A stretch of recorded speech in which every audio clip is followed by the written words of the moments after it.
Bonjour tout le monde. Bon, beaucoup de travail cette semaine, je ne sais pas si je vais pouvoir tout faire, mais bon, enfin on verra. Enfin, aujourd'hui, je voudrais particulièrement vous parler d'une chose, c'est-à-dire c'est mon terreau de rempotage.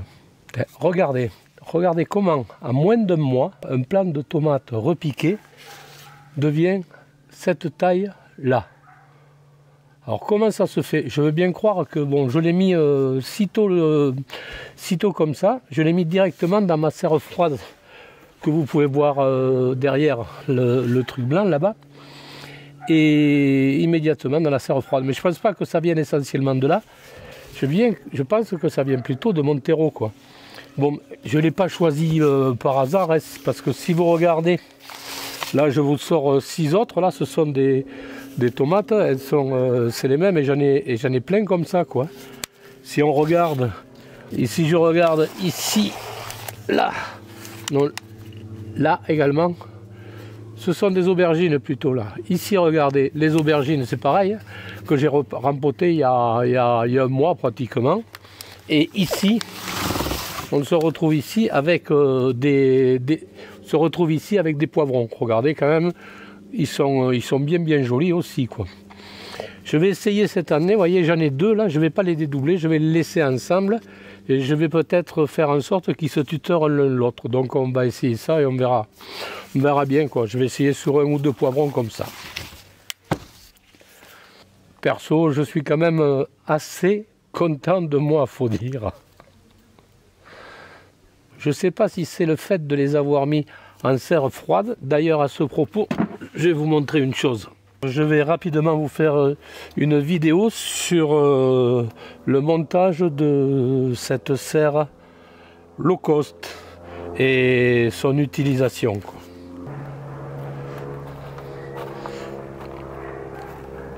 Ici à l'intérieur, on peut voir, je vous remontre les différents plans. Là, ce sont des poivrons essentiellement.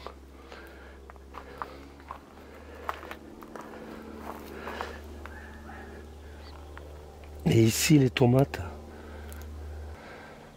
Voilà, c'est plutôt sympa. Il va falloir que je les tienne quand même dedans encore pendant 3 semaines, un mois. Ça va être dur, hein.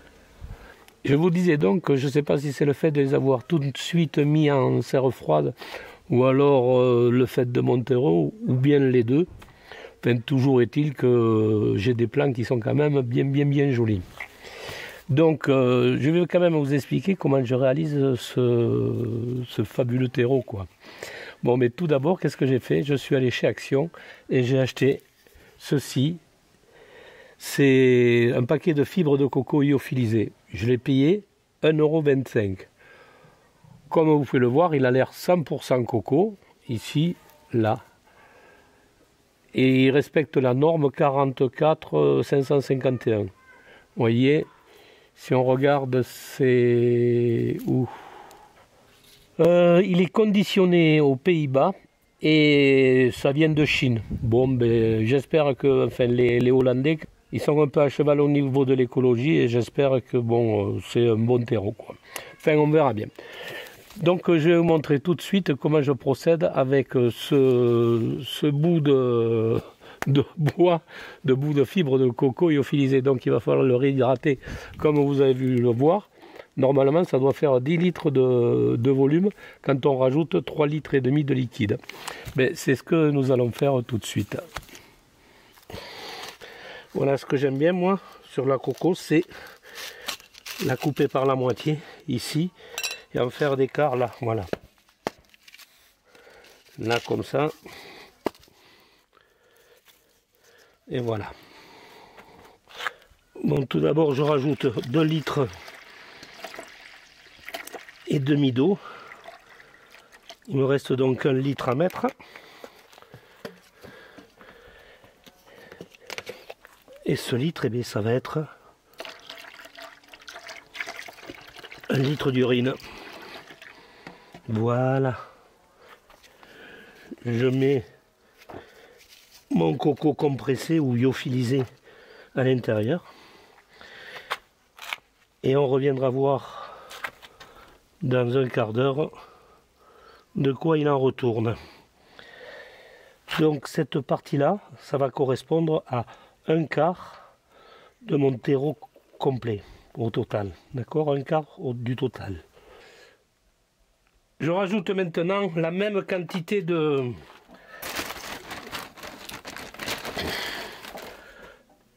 mon terreau là. D'accord.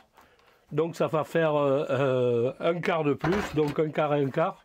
Ça va faire la moitié de mon terreau de rempotage. Donc voilà mon compost de déchets verts que je trouve quand même un peu grossier.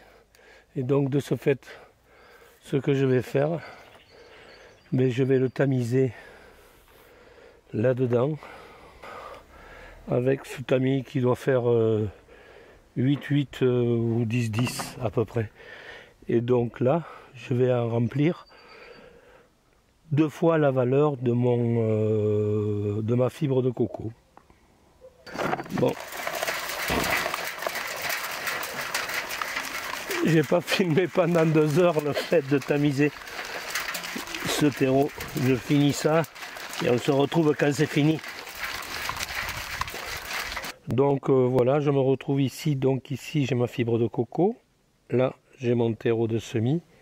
Et ici j'ai mon compost de déchets verts de la plateforme de compostage que j'ai à 10 km de chez moi. Donc si on regarde, eh bien, je vais mélanger celui-ci, cette tourbe là, avec celle-ci. Et enfin avec ça. Comme on peut voir, la sarclette, eh bien, ça sert à pas mal de choses, et notamment quand on est tout seul. J'ai vu, c'est un maçon que j'ai vu faire une fois comme ça. Il faisait ça avec son béton plutôt que de remuer à la pelle où on se crème. Là, on fait ça, on la met d'un côté tranquillement. On refait pareil de l'autre, et puis on fait ça jusqu'à ce que ce soit bien mélangé.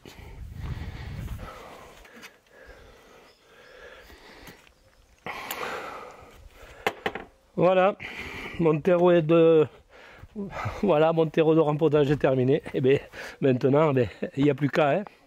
Je voudrais revenir maintenant sur mon mélange, c'est-à-dire là, à propos de l'urine. 1 litre d'urine a un NPK de 8, 1, 2.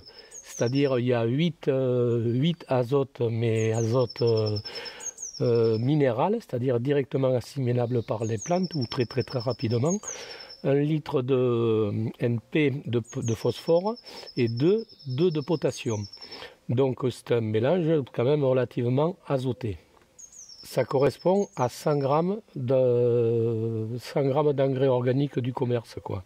Ce qu'il faut savoir, c'est que l'urine se dégrade très rapidement au contact de l'air et passe d'un pH de 5 à 5-6 à un pH de 9 très rapidement, et ça dégage une odeur extrêmement nauséabonde qui est de l'ammoniac.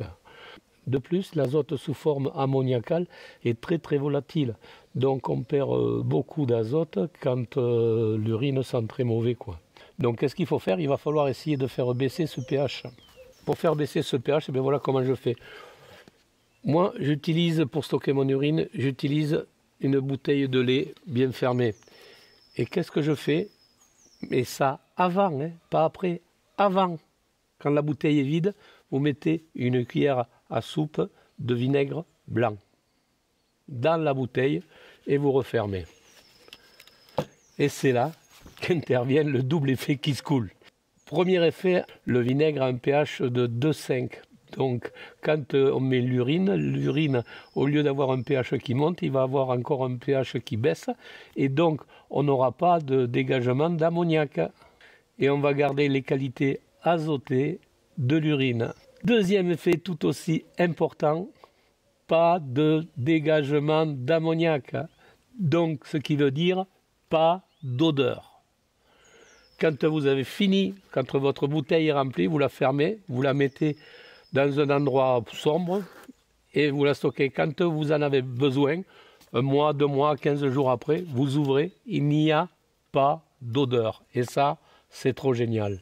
Donc voilà pour l'urine. Bon, maintenant, sur pas mal de sites que j'ai pu consulter, je me suis enfin tout le monde s'accorde à dire que le combo urine compost de déchets verts est un combo gagnant, car ils sont complémentaires. Le compost permet de décomposer l'urine en un élément assimilable par les plantes. De plus, il agit comme du charbon actif pour enlever certains pathogènes qu'il y aurait. D'autre part, le compost rapporte le potassium qui peut manquer donc au NPK de l'urine qui était très bas au niveau du potassium. Donc c'est tout bon quoi. Quant à la fibre de coco, elle amène, elle, la matière sèche et la matière organique.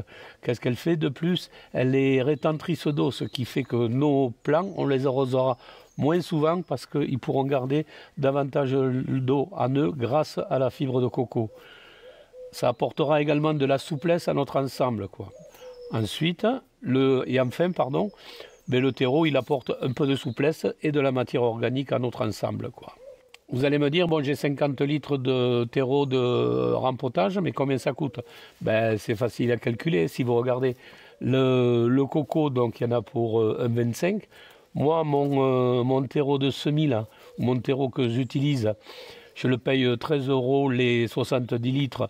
Ben, si on fait la division, ça revient à 1,85 €.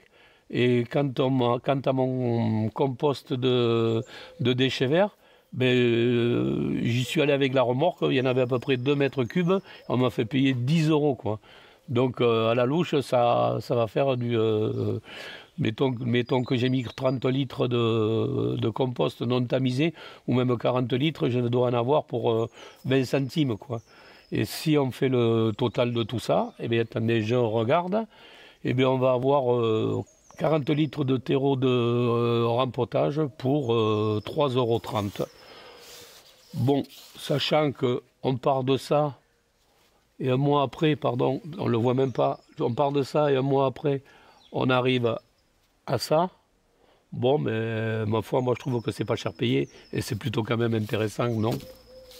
Donc on a un coût de 3,30 € avec pour 40 litres, avec un MPK de 10, 3 et 7 quand même. C'est quand même des engrais qui sont, enfin des concentrations d'engrais qui sont quand même relativement intéressantes. C'est pas mal, non, tout ça? Qu'est-ce que vous en pensez? Bon, mais voilà, ma vidéo est maintenant terminée. Bon, j'espère que ça vous aura plu. Je vais faire maintenant le rempotage de mes tomates, de tout ce qui reste. Je ne vais pas vous le montrer puisqu'on l'a déjà vu, quoi, le rempotage des tomates. Donc, par contre, j'essaierai de faire dans la semaine ou très rapidement possible ce qu'il me reste à faire. Et ce qui me reste à faire, c'est pas mal, quoi. Des semis de salade, il me faut faire des semis de radis, il faut que je plante les cucurbitacées, enfin tous les cucurbitacées, hein. Il faut les planter maintenant pour qu'ils soient prêts pour le 15 mai, cette semaine ou la semaine prochaine, donc je vais voir. Il faut planter également les fleurs, le tournesol, quoi. Donc beaucoup de travail en perspective, je ne sais pas si la vidéo arrivera par contre très rapidement ou pas, enfin voilà, bon.